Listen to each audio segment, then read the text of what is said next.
Go-Tanium's integration with Splunk is one of our oldest and most popular integrations. Tanium customers have come to rely on the quality real-time information that Tanium provides, and not only the breadth, but the depth of that data. And we're going to look at that integration today and show you how it works on this episode of Go-Tanium Tech Talks.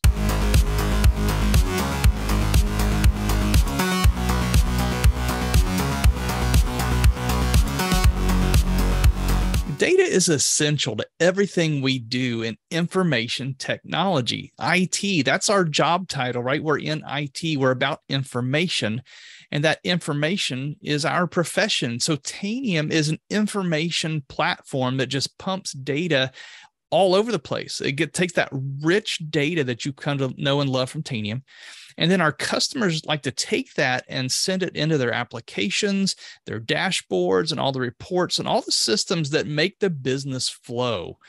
So today we're going to look at one of the oldest and most popular of those integrations, and that's our Splunk integration. So welcome back to Go-Tanium Tech Talks. I'm your host, Ashley McGlone. Our guest today is Jason Reimer. Jason, introduce yourself. Hey, Ashley, great to be here. My name is Jason Reimer. I'm an integration developer here at Tanium. Been here a number of years, and I'd love to talk about Splunk today. We've got the right guy for the job here, the right guy for the show, because you've been around, you've seen Tanium grow, you've watched this integration develop over time, and now you are the lead guy with his fingers in the pie. So tell us a bit about how this whole Splunk integration came about. Maybe that's a bit of ancient history now. Yeah, no, I mean, there's always been a value to extending Tanium use cases.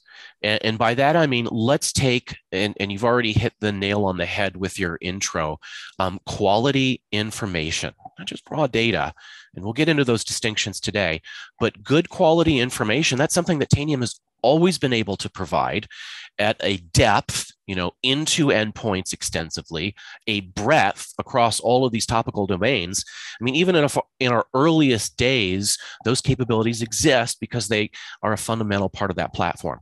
So seeing that need, the folks that started immediately before me, literally when the company was founded, started to build some dashboards out to extend those use cases. I've got quality data with Tanium.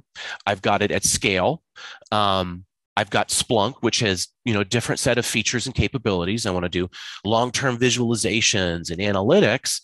Well, those two just naturally fell together. And some of those earlier folks built some great content. I came along and just extended it further as the organization has grown. So I know the real value point here for Splunk is that it can take it and other products like it, right? They take all these disparate data sources and they dump them into one big bucket, and then you correlate that data, and all of a sudden it comes alive with new insights, right? So if we've got network traffic information coming in from some network gear, all of a sudden the IP address is in there. You can connect that with the endpoint of that IP address, and now boom, you can see all the data on that endpoint, which just gives us a whole new dimension. Did I get that right? That's absolutely perfect example of an enrichment use case. I've got all of these data sources from all of these different tools and technologies and perspectives, right? We know this in IT, highly fragmented world. Well, that doesn't cut it, especially when things are changing so frequently. Maliciousness is out of control. The bad folks are out there. We need to move quickly. We need to stitch those data sources together, those different perspectives. We know this. We've been complaining and griping about it for years, these narrow point perspectives. Well, tools like Splunk give you the ability to bring in all of these things together. So we'll have that lonely bit of high value network telemetry from your intrusion protection system or a firewall. It's got great information. Something is going on at the network level at that particular layer with these IP addresses and this type of traffic. But as we all know, that doesn't give us the full picture. Tell me about the asset. Tell me about the thing that's causing the traffic, the process behind it. Let me know about user. All of these things can help me make decisions, can help me make better insights, whether it's, an operational perspective or security, stitching those two bits of data together so that I've got this telemetry, I've got Tanium quality data. Let's merge them together. And now I've got my event, which I need to look at, but it also has context. Typically, I've always heard of Splunk in the SIEM context from a purely threat and security, but what you're saying is it's so much more than that, actually. Absolutely. I mean, we know as information technologists that we need to have a full picture, right? I can't just look at one narrow topical domain. And even if you dive into those topical domains, the folks working there, responders and operations folks, are desperately craving that full, deep perspective, right? I can't just work in isolation on, quote, security, looking at events, looking at alarms, and have terrible insight into the asset itself. And that's what we can do in Splunk is really start and Tanium as well, by the way, is tearing down those old-fashioned barriers between security and operations. If we really think about these problems, there are no divisions because it all comes back to a physical or virtual asset that we need to have insight and control over. Let's tear down the wall and build something so that we can build those two discrete topics together and really gain more insights. Well, you've really whet my appetite now. So I want to see it. So show me. I know we're going to talk about a lot of things here, but I want to see, how do I get this set up from the Tanium side to point it over to Splunk? And then what does it look like for Splunk to receive that and render that? So why don't you walk us through what the admin needs to know to set this up? So what we're looking at in the screen in front of you is the Tanium console. And I'm not going to dive into all of that stuff, right? We could spend all day, and I'll tease you because I'm a big tease, into all of these different major conceptual things that we can dive into. But that's not today's topic. But this does reinforce, which I constantly want to do, because it's that main value of Tanium and Splunk, is breadth and scale of data. So we get Tanium. We get that we can do lots of things because it's a platform. But as we narrowly dive into something, I mean, let's drive into the weeds with our big four-wheel truck, is this wonderful particular bit of information, installed applications. And I like to start with this because it is a perfect example of structured, right? We see these pretty columns and rows. That means something. It makes it easier for us to manipulate our data. And we can even start talking about, well, this really isn't raw data. This is information. This is something I want to know about. I want to know about installed applications on our endpoints from any number of perspectives, right? We just talked about how this information feeds into operations and security, but this is something that we've figured out on the endpoint. And that's very exciting for Splunkers because we're not taking a large volume of low value data, putting into a pipeline. So we're starting at the endpoint with quality information, not raw data, structured. And then as we move that data across all of those topical domains, we have a particular bespoke tool called Tanium Connect that allows us to manage all kinds of aspects of sending data. This is our intermediary. And I could spend a lot of time just talking about the value of this particular tool. I can set up all of these different Tanium data sources.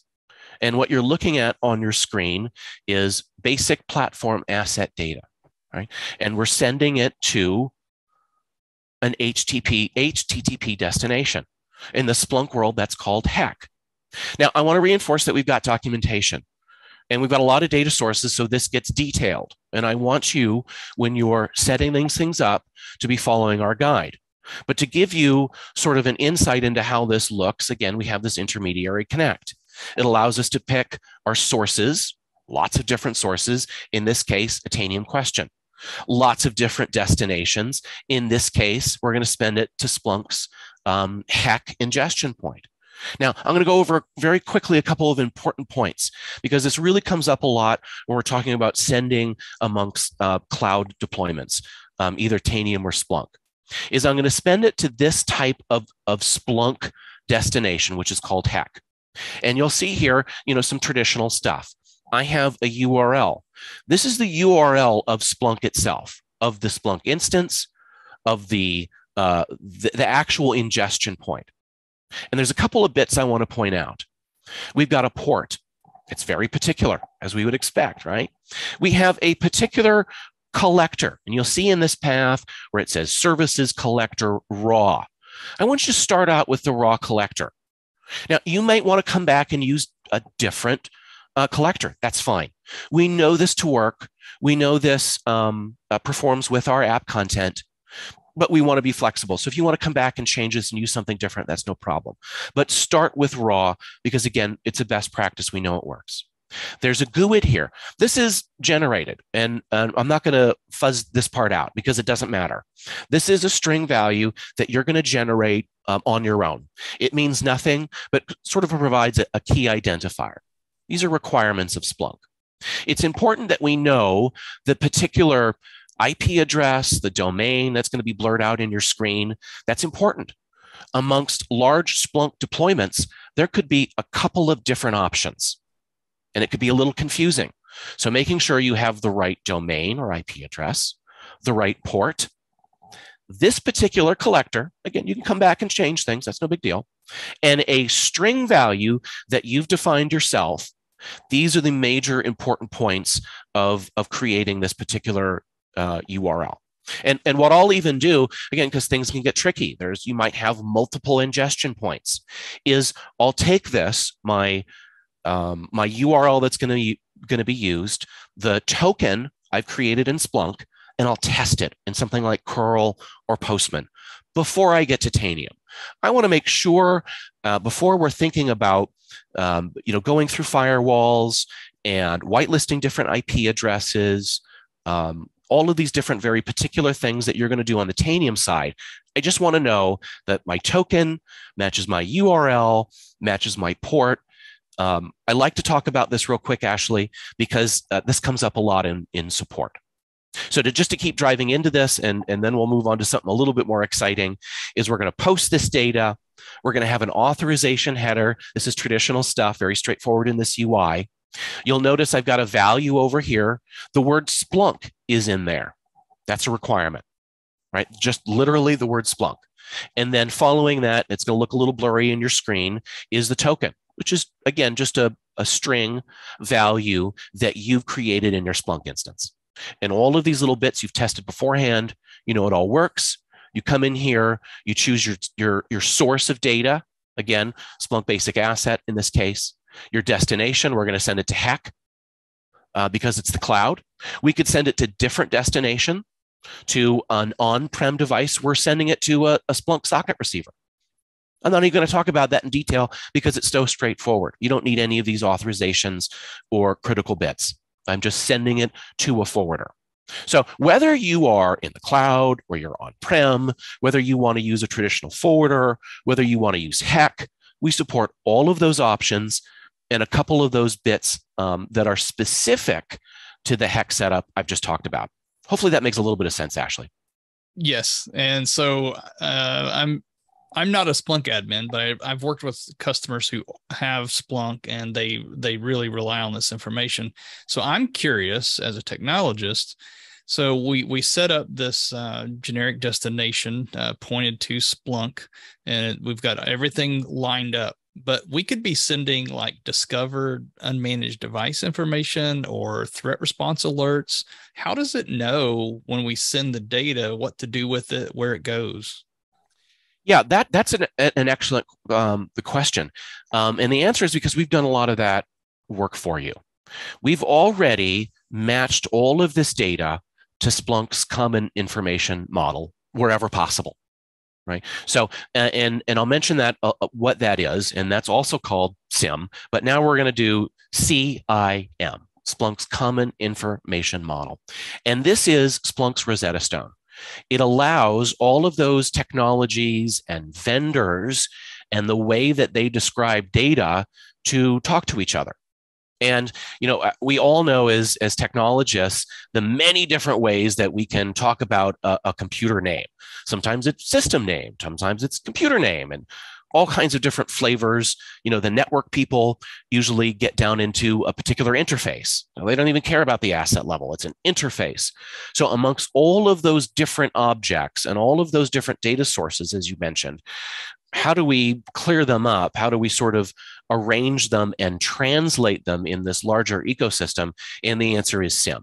So within the TA that we produce, and those are the two things that we make for the Splunk world, both of them hosted in the Splunk app Store. The TA, which I'm talking about now, that does all the back-end work. It matches to Splunk's data models. They have translations and structures for what an asset is, what inventory is. Again, a common language system. We build out that TA to do that translation so that when data arrives in Splunk, all of that work is done. It's ready to go, which means you can start off with high-value dashboards that has all of these extractions and mappings to SIEM right out of the box, which means fancy, sort of extra credit capabilities that you might be looking at, something like Splunk Enterprise Security, right? That's a whole add-on suite of tools from Splunk. We populate that tool set automatically without any work on your behalf. You're not setting up queries. You're not doing data normalization because we've done this work at the TA level. We've built the Rosetta Stone. We've created these translations. So whether you're working with standard, Splunk tools or something, a little bit more complex like Splunk Enterprise Security, all of that translation is done for you. So I'm really eager to see what this looks like on the receiving end as I'm just keeping an eye on a clock here, make sure we don't run out of time. Let's take a look at what this actually looks like on the Splunk side. Absolutely. Take a look. Again, we have so much to talk about. We easily run out of time, right? So following Tanium use cases, I don't want to go in a different direction necessarily for this out-of-the-box content. I want to take the things that we're doing in Tanium. I'm discovering unmanaged assets. I'm getting them under management, and I'm gaining understanding of those assets. I'm looking at hygiene. I'm looking at security. So when we start to look at this content, I don't even have time today because we're being very focused today to go over all of the stuff we're doing. But don't worry. You're not going to get lost. We're always following the Tanium things, the breadth and scale of quality data. Let's start out with unmanaged assets. Let's get some understanding with events. There's a common structure you'll see throughout these dashboards. We're going to have at the top panels for events.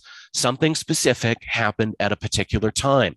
That's very topical. That's usually the most actionable or insightful information. So when we've got events, we're going to have them at the top.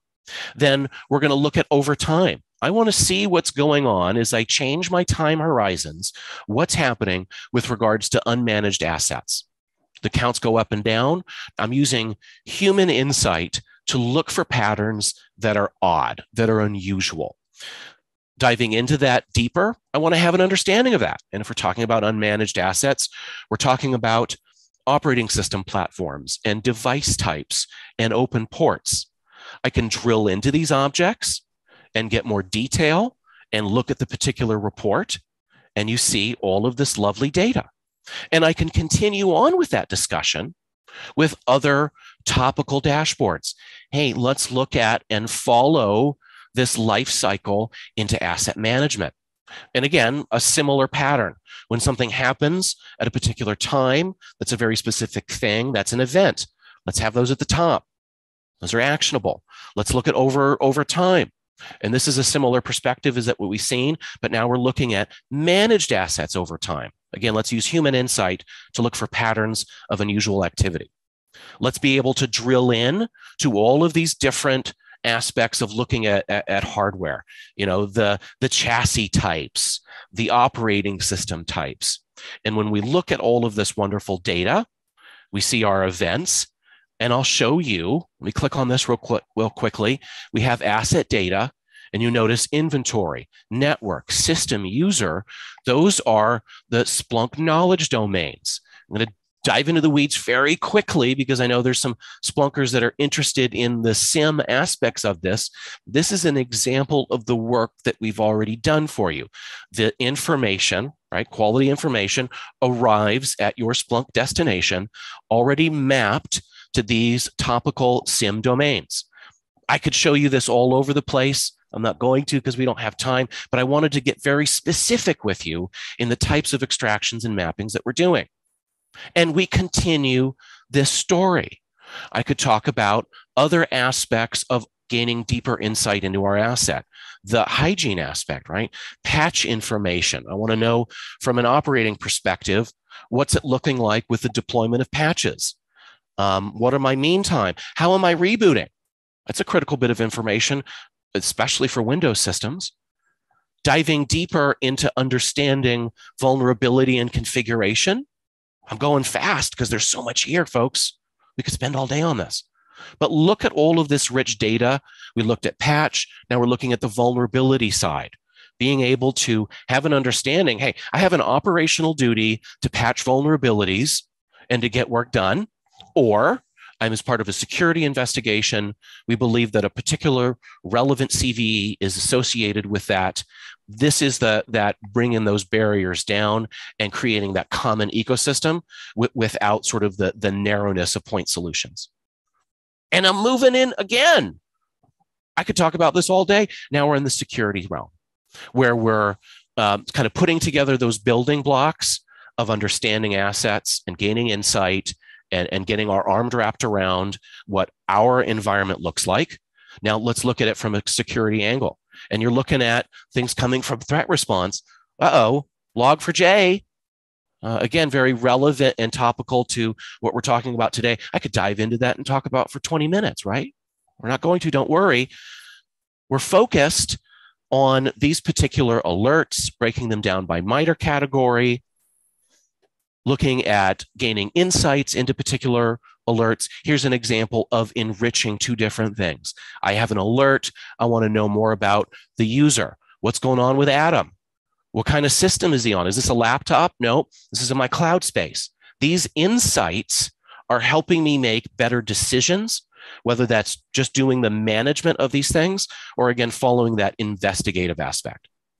So I've been talking real fast, Ashley. Is this making some sense? And what do you think, sir? This is really helping me because I've heard of Splunk for years. And like I said earlier, I always just thought it was an SIEM, and that was just about receiving threat alerts for the SOC. But what you're showing me here is that this is so much broader and really covering all the major Tanium use cases. And that's fascinating. So I've learned today. Thank you. Absolutely. And I'll just keep teasing. We didn't get into all those domains, but I'll just flash them on the screen. I mean, look at all this stuff, all following that Tanium story. So there's nothing unusual or different. We're not going weird left or right turns, Ashley. We're following Tanium quality data, Tanium quality use cases. We're using now all of the tools and insights that Splunk has to extract more value. I mean, I really want to squeeze blood out of that stone and get every penny of value I can. And we understand that, which is why we've built this robust set of content in the dashboard in TA. Let's talk about it for a minute, because I know with these types of solutions, there's this reputation that you just like send this massive avalanche of data up there, terabytes and terabytes of data, and you just hope it's there when something breaks so you can go find what happened. But it sounds like what we're doing is a little different approach from that. Absolutely. When you talk to Splunkers, they've got a couple of different data sources. We've talked about events. We've lightly talked about, just sort of raw data. And that's typically logs. I need to send all of my authentication logs to somewhere where I can query and analyze and understand. What we're talking about here is being able to send more granular quality of data. When you talk about Splunkers, they've got a lot of headache. They're sending tons of events. They're sending lots of, raw log data sources like your authentication logs. So when we talk to them, that's what their expectation is. And they're a little bit tired of all of that volume because it's so much work for them.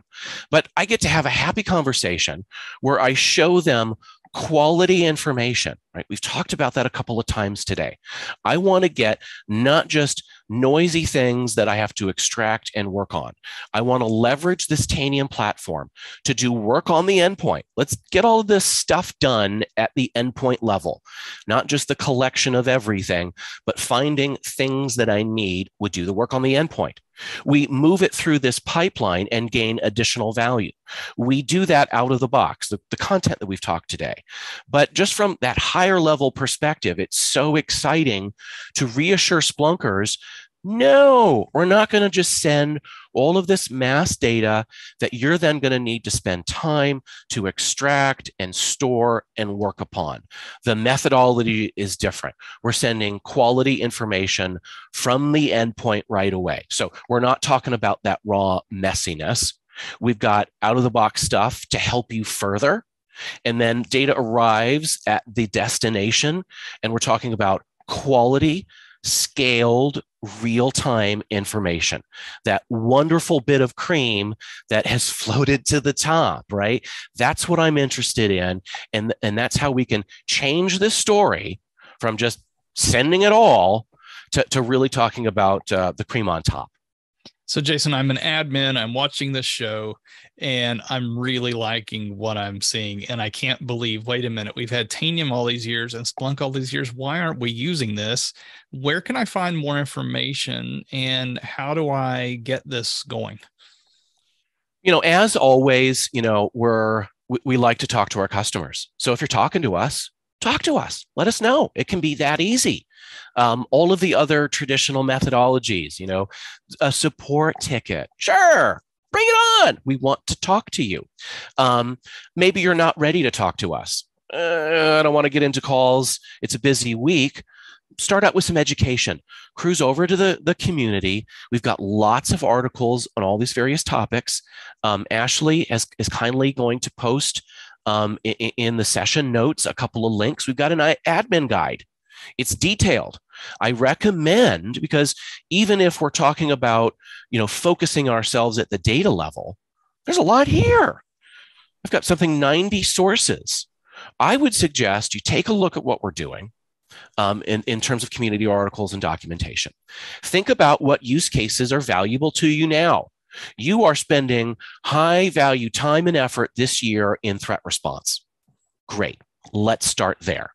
Let's not just set things up. Let's focus on the things that are going to be valuable to your organization. So whether you just say, hey, Tam, I'd love to talk to you about Splunk, whether you got a support case, whether you're diving into our community posts, we've got lots of information and lots of ways of you to get a hold of us. Thank you so much, Jason. And you did the plug for me. So my favorite website, people love to hear me say on this show, is docs.tanium.com for all your documentation needs. And out there, we have an integration guide and all that stuff is handy linked for you in the show notes today. As we wrap up here, Jason, any closing thoughts? Absolutely, Ashley. I'd love to get more feedback. I'd love to just have a conversation. We'd love to get information about the types of things that you want to do, use cases. Let's talk and get some feedback on the things that you're doing, Splunk. And maybe there's something that we could build together. Well, Jason, thank you so much for being our expert on today's episode of Go-Tanium Tech Talks. And as you can see, folks, there's so much more to this Splunk integration than just a pigeonholed security use case, which is very strong, by the way, but there's so much more we can do with this and ops and vulnerability management, so many different use cases, discovery, unmanaged endpoints, as you could see in the screenshots today. So thanks again to Jason for taking us on that tour. And as we mentioned earlier, there are some links in the show notes here below for the integration guide, how to set it up. And then also there's a link to the community post. So we have a history now, because this is one of our oldest integrations. You'll see there's a link below. It'll take you straight into a community search where you can see all those Splunk articles for your enjoyment on the community site. And then, as always, if you need any help setting this up, you can always open a support ticket or talk to your account team, and we'd love to help you get this going. So because you already own these two fantastic platforms, why not get the most out of them? So thank you for joining us on today's episode of Go-Tanium Tech Talks. And until next time, Go-Tanium.